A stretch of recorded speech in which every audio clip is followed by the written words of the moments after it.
नवेद छिको, कल नगाड़ा बज जाएगा। वो गाना था ना जिसका हमें था इंतजार, वो घड़ी आ गई ना, आ गई घड़ी। चुनाव लड़ने वाले को इंतजार, लड़ाने वालों को इंतजार, और बटन दबाने वालों को भी इंतजार, वोट करने वालों को भी। कुछ को इसलिए इंतजार के निपटाना है, कुछ को इसलिए इंतजार के जिताना है किसी को। क्या स्थिति है और दोनों शिविरों में क्या मुद्दा आप देख रहे हैं कि एक सबसे बड़ा मुद्दा आप क्या देख रहे हो एनडीए की तरफ से, और एक सबसे बड़ा मुद्दा क्या देख रहे हो विपक्ष की तरफ से? ये कल के बाद से जोश थोड़ा बढ़ जाएगा और ये लोकतंत्र का उत्सव जो है ये शबाब पे आ जाएगा, इस बात में कोई शक नहीं है। आपने एक बात कही, मुझे बहुत ही इंपॉर्टेंट बात रही कि अभी तक जो दो खेमे तैयार हुए हैं इंडिया और एनडीए के बीच में, जो दल अभी बचे हैं जिन्होंने ये निर्णय नहीं लिया है कि वो किसी के साथ जाएंगे या अकेले जाएंगे, कल की घोषणा के बाद 48 घंटे के अंदर ये तय हो जाएगा कि कौन किसके साथ रहेगा या कौन अकेले लड़ेगा। ये भी एक बड़ा निर्णायक होगा। इस बात में कोई शक नहीं है कि जिस तरीके से भारतीय जनता पार्टी एक बहुत ताकतवर पार्टी है, सत्तारूढ़ है, सरकारों में है, उसकी जो तैयारी है उसकी बनिस्बत इंडिया गठबंधन और उसके दल जो हैं वो थोड़े कमजोर नजर आ रहे हैं। इस सच को कोई नकार नहीं सकता। और इसकी एक वजह ये भी हो सकती है क्योंकि जो सरकार में है उनके पास कुछ योजनाएं होती है जो आखिरी मौके पर वो उसके फीते काटते हैं, और उसी बहाने उनके बड़े नेता जो है बात बोलते हुए नजर आते हैं, तो लगता है कि चुनाव प्रचार शुरू हो गया है। एक प्लस पॉइंट सत्तारूढ़ के साथ में होता है। लेकिन जिस तरीके से प्रधानमंत्री और भारतीय जनता पार्टी अपनी तैयारी किए हुए है, जिस तरह से उसका जोरों शोर जारी है, जिसका कैडर, उसका संगठन तेजी से रणनीति तय कर रहा है, तेजी से टिकट बंटवारा कर रहा है, उस तरीके से विपक्ष कमजोर नजर आ रहा है। और विपक्ष अब क्या करेगा? जो उसके पास मुद्दे हैं जिसको शुरू से दोहराया जा रहा है कि जाति जनगणना और सामाजिक न्याय की बात जो कांग्रेस कभी नहीं करती थी वो भी कर रही है, और पूरा इंडिया गठबंधन इस बात को दोहराने के लिए राजी हुआ है, लेकिन उसको जमीन पर अभी तक उतारा नहीं गया है। अगर वो जमीन पे उतार चुके होते तो ये कहा जाता कि इसमें धार दी जाएगी चुनाव प्रचार। ठीक है नावेद भाई, तो वो मरा हुआ उसको कैसे जिंदा करेंगे? अभी मुद्दे को मैं जी ठीक जी 22 जनवरी को मैं कहना चाहूंगा कि योगी की मोदी की गारंटी, और यहाँ उत्तर प्रदेश में भी योगी की सुरक्षा की गारंटी का डंका पिटा हुआ है, इसमें कोई शक नहीं है। योगी की गारंटी असर कर रही है, लोगों के दिलो दिमाग तक जा रही है। मैं ये नहीं कह रहा हूं कि जनता उसको स्वीकार करेगी या नहीं करेगी, तैयारियां अपनी जगह है, लेकिन नावेद भाई ठीक, अभी रुकना होगा। ठीक है, 22 जनवरी को अयोध्या में रामलला के नूतन विग्रह की प्राण प्रतिष्ठा हुई थी। ये बात मैं इसलिए कह रहा हूं कि मेरी समझ ये कहती है कि राजनीति में मुद्दों की भी प्राण प्रतिष्ठा करनी पड़ती है। मुद्दा खुद नहीं चलता, मुद्दे में प्राण फूंकिएगा तो मुद्दा चलेगा। कपीश भाई, बड़ी गहरी बात है, मुद्दे में प्राण फूंकना पड़ता है और अपना प्राण लगाना पड़ता है, तब दूसरे में प्राण फूंक पाएंगे हम। ऐसा कोई मुद्दा नहीं होता कभी कोई 100 साल में 200 साल में कोई अचानक ऐसा मुद्दा हो जाए जो खुद ही दौड़ने लगे, अन्यथा मुद्दे को सेना पड़ता है, प्राण प्रतिष्ठा करनी पड़ती है, मुझे ऐसा लगता है। कपीश जी, आपकी दृष्टि से उत्तर प्रदेश की जमीन में चुनावी युद्ध में सबसे बड़ा मुद्दा आपकी पार्टी का क्या होगा, एक, और आपका अनुमान क्या कहता है रूलिंग अलायंस की तरफ से सबसे बड़ा मुद्दा क्या होगा जिसको आपको काउंटर करना होगा? देखिए जी, सरकार के पास तो कोई मुद्दा होता ही नहीं है जो सरकार है, क्योंकि आप पिछले 10 वर्ष से अब आप कौन सा मुद्दा लेकर के नया आ जाओगे? जब जनता ने आपको 10 साल पूरा का पूरा 10 साल का समय दिया, लेकिन आपने जनता के अपलिफ्टमेंट पे काम ही नहीं किया। आपने पीडीए को पावर करने की जगह पुअर्ड बना दिया है। आपने देश को अपलिफ्टमेंट करने की जगह 155 लाख से ऊपर के करोड़ का जो है बोझ लाद करके 6 लाख करोड़ रुपया आपने उसका सूद डिसइन्वेस्ट करके पब्लिक सेक्टरों को आपने किया। अब सबसे बड़ी बात यह है कि समाजवादी पार्टी और इंडिया गठबंधन के प्रमुख जितने भी दल हैं वो सब का विजन पीडीए है और मैं क्यों कह रहा हूं, जब पीडीए की आप बात करते हैं तो उसमें सबसे पहली चीज होती है कि पब्लिक सेक्टर अगर हमारी बचेगी तब आप इन्हें पावर्ड कर पाओगे, क्योंकि पब्लिक सेक्टर ही नहीं रहेगा तो आरक्षण कहां से? लोगों के पास सर्विस नहीं होंगी तो 5 किलो के अनाज से आप किसी को अपलिफ्टमेंट नहीं कर सकते हैं। कुछ दिनों के लिए भूख शांत कर दें, लेकिन रोजगार का इंतजाम जरूरी है और वो भी स्थायित्व वाला। तो ऐसे में भारतीय जनता पार्टी यहाँ पे सिद्धि साबित होती। एक तरफ भारतीय जनता पार्टी कहती है कि हमने 5वीं इकॉनमी बना दिया, दूसरी तरफ इनके वित्त मंत्रालय का जवाब आता है कि साहब हम 8वां वेतन आयोग लगाने भर का पैसा हमारे पास नहीं है। ठीक ठीक कपिल जी, मैं इनको विकास श्रीवास्तव को भी ठीक एक मिनट आगे विकास श्रीवास्तव को भी व्यस्त मिल जाऊं। कपिल श्रीवास्तव का मूल स्वर है कि जो मैंने उनसे पूछा था, एक इधर का मुद्दा बताओ, एक दूसरी तरफ का बताओ जिससे लड़ना हो। उन्होंने कहा दूसरी तरफ कोई मुद्दा नहीं है, बात खारिज की। और दूसरी बोले हमारी तरफ, बोले पीडीए, जो उनका इतनी देर का मूल स्वर है वो सामने रहे। विकास श्रीवास्तव, वही प्रश्न आपसे, कल तारीखों का ऐलान हो जाएगा, युद्ध आरंभ हो जाएगा, लोकतंत्र का सबसे बड़ा इम्तिहान, और इसी इम्तिहान से निकलकर वनवास मिलता है, इसी इम्तिहान से गुजरकर राजयोग आता है। आपकी दृष्टि में, कांग्रेस की दृष्टि में सबसे बड़ा एक सिंगल मुद्दा जो आपका हो वो, और आपको क्या लगता है कि रूलिंग पार्टी की तरफ से, एनडीए की तरफ से, बीजेपी की तरफ से, कुछ भी कहिए, एक सबसे बड़ा मुद्दा कौन सा होगा जिस पर वो अपने इलेक्शन को फोकस करना चाहेंगे, टिकाना चाहेंगे? विकास जी।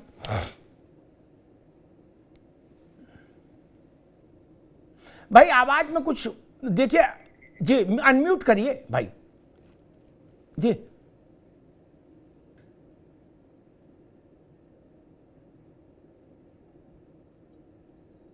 हाँ, माफी चाहते हैं जी अमिताभ जी। जी जी 2014 का लोकसभा चुनाव हो या 2019 का लोकसभा चुनाव, 70% जनता जो है भाजपा के साथ रही है, मोदी जी के साथ नहीं।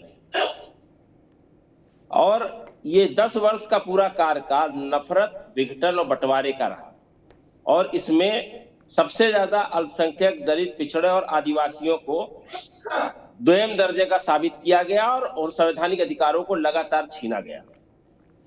तो कल का जो बिगुल बजेगा, दो लाभ है। एक तो सामाजिक न्याय की लड़ाई का बिगुल है, दूसरा ईडी, सीबीआई आज अभी भी इस वक्त भी काम कर रहे हैं और सच्चाई देश के सामने आ चुकी है। 13,000 कॉर्पोरेट घरानों से जिस तरीके से 6,000 करोड़ की लूट हुई है, इस लूट को से बड़ा आज तक का आर्थिक घोटाला नहीं सामने आया।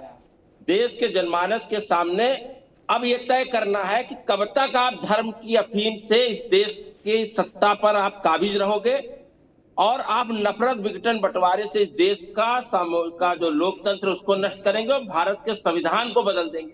और अब तो मैं कहता था तो आप कहते थे कहीं संविधान खतरे में नहीं है। बीजेपी के सांसद ने कहा है कि मुझे 400 सीटें चाहिए क्योंकि हमको ये बाबा साहब का जो ये पवित्र ग्रंथ है हमारा, इसको जला के फूंक देना है। अब ये चुनाव तय होगा कि आप नफरत, विघटन, बंटवारे का जीवन जीना चाहते हैं। भारत कैसा भारत बनेगा? जो अनेकता में एकता का जो खूबसूरत गुलदस्ता है वो बनने जा रहा है कि अब केवल एक धर्म, जात की फाशिस्टवादी सोच होगी और हिटलर शाही चलेगी और झूठ और जुमलों से इस देश को गरीबी, बेरोजगारी में ढकेल दिया जाए। ठीक है विकास, ठीक है। नावेद जी को कई बार राजनीतिक दल उत्साह में उनके कार्यकर्ता ऐसी बात भी बोल जाते हैं जो तथ्य से परे होती है। उनका उत्साह होता है, चुनाव आ जाए तो फिर उत्साह में नहीं रहेंगे तो क्या चुनाव के बाद उत्साह दिखाएंगे? तो कहां दिखाएंगे? मान लो जीते हारे अलग बात, लेकिन उत्साह तो बनाए रखें। वीर तुम बढ़े चलो। कांग्रेस ने कहा कि 70% लोग खिलाफ में, तमिलनाडु और बिहार छोड़ो, जहां बैठे वही की बात, उत्तर प्रदेश में बीजेपी का वोट शेयर 50% के पार है। विकास करे 70% आदमी तो खिलाफ है बीजेपी के। बात समझ नहीं आई? नहीं, देश के कई राज्य ऐसे हैं जहां बीजेपी का वोट प्रतिशत 55, 58, 63%, 68% तक गया है। नवेश को, और इस देश में ये भी हमको याद रखना, इस देश में इंदिरा गांधी ने, पंडित जी के समय में, बाद में मनमोहन सिंह के समय में 2 टर्म में बहुत कम प्रतिशत वोट के साथ सरकारें बनी हैं। क्या 33% में बच्चा पास होता है? हमारे यहां 33 से कम में भी सरकारें बन गई। नवशिको, तो क्या हम ये कहेंगे कि मनमोहन सिंह को चूंकि 30% वोट से सरकार बन गई तो हम कहेंगे कि सरकार अपवित्र है, चूंकि 70% वोट इसको बाकी जो बचा वो क्यों नहीं मिला?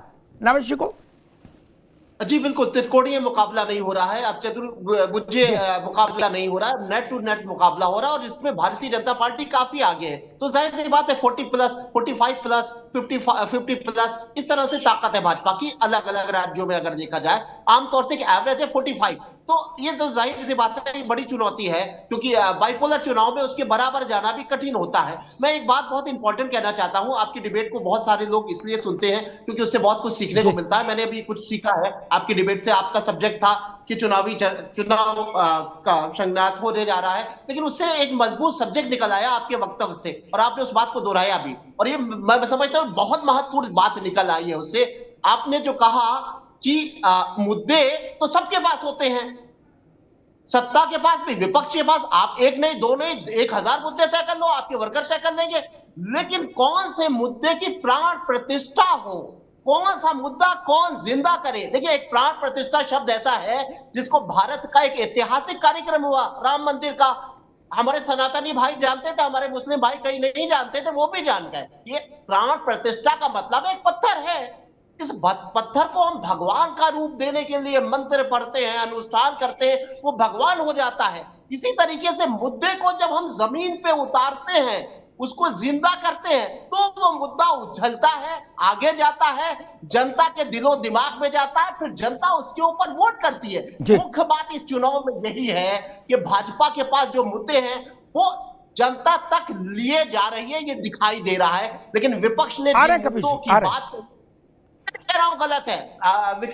भाई, मैं कतई भी किसी को बढ़ाव घटा नहीं रहा हूं, मैं सिर्फ इतनी बात कहना चाह रहा हूं कि पिछले 6 महीने साल भर से हमारे इंडिया गठबंधन ने जिसने भी मुद्दे उठाए थे उसमें मैंने जाति की बात सुनी थी, मैंने महंगाई और बेरोजगारी की बात सुनी थी, मैंने सामाजिक न्याय की बात सुनी थी, मैंने सुना था कि दलितों पिछड़ों को स्थान नहीं दिया गया देश में, लेकिन उस मुद्दे को जिंदा करते विपक्ष नजर नहीं आया, जनता के दिमागों तक वो नहीं, यानी उसकी प्राण प्रतिष्ठा नहीं हुई, कर नहीं पाया, मंत्र नहीं पढ़ पाया। ठीक है नावेद भाई जी, सबसे बड़ी जी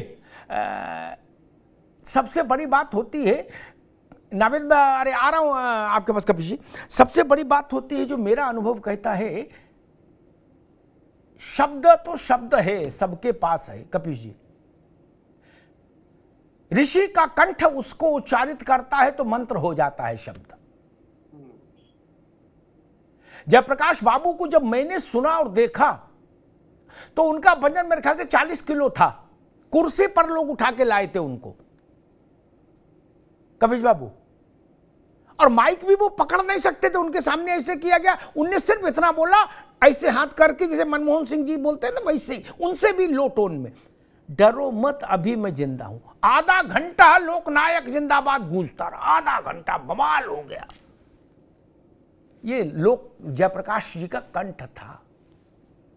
बात तो बहुत बड़ी नहीं थी, डरो मत अभी मैं जिंदा हूं, इस बात में क्या करंट है, सिद्ध हो गया। इसीलिए मैं कहता हूं कि मुद्दे में प्राण प्रतिष्ठा हो, मुद्दे को सिद्ध किया जाए जैसे मंत्र को सिद्ध किया जाता है, तब मुद्दा फलवती होता है, तब मुद्दा फल देता है जनता के बीच में जाकर। कपिश जी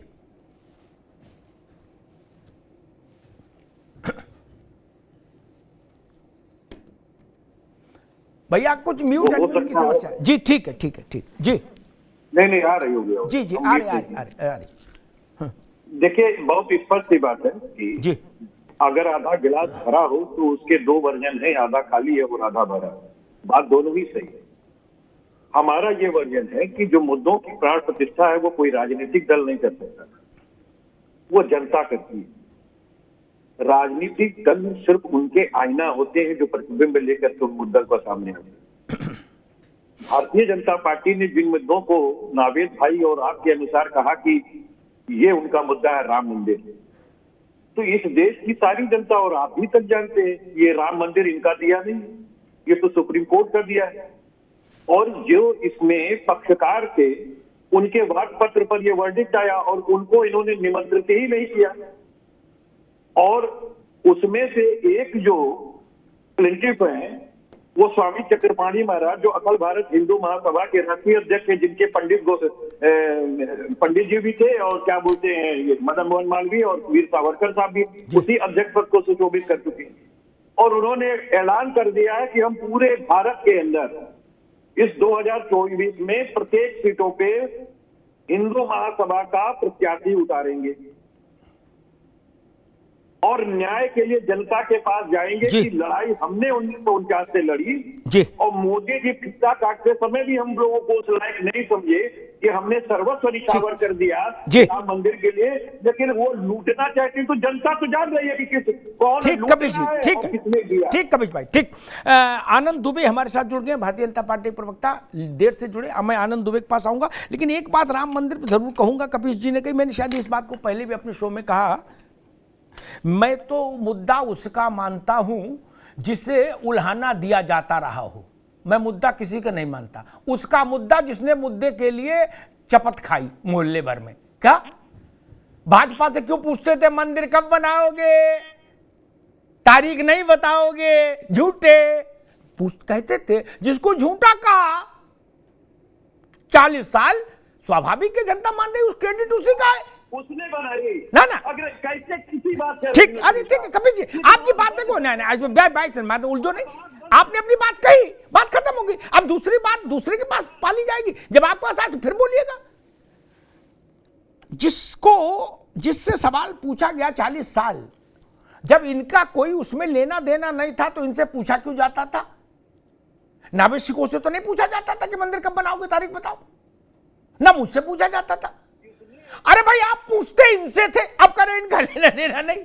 खैर मैं उस बहस में नहीं पढ़ रहा हूं, आनंद जाने। मैं एक बात जानता हूं, ये जनता तय करेगी, ना भाजपा तय कर सकती है कि मंदिर पर जनता क्या सोच रही है, ना कांग्रेस और सपा तय कर सकती है। क्या कोई दोनों नहीं तय कर सकते? ननकू और रज्जाक तय कर देंगे कि रामलला का दिव्य भव्य और नव्य मंदिर का प्रसाद वो किसको देना चाहते हैं। हो सकता सपा कोई देना चाहते हो,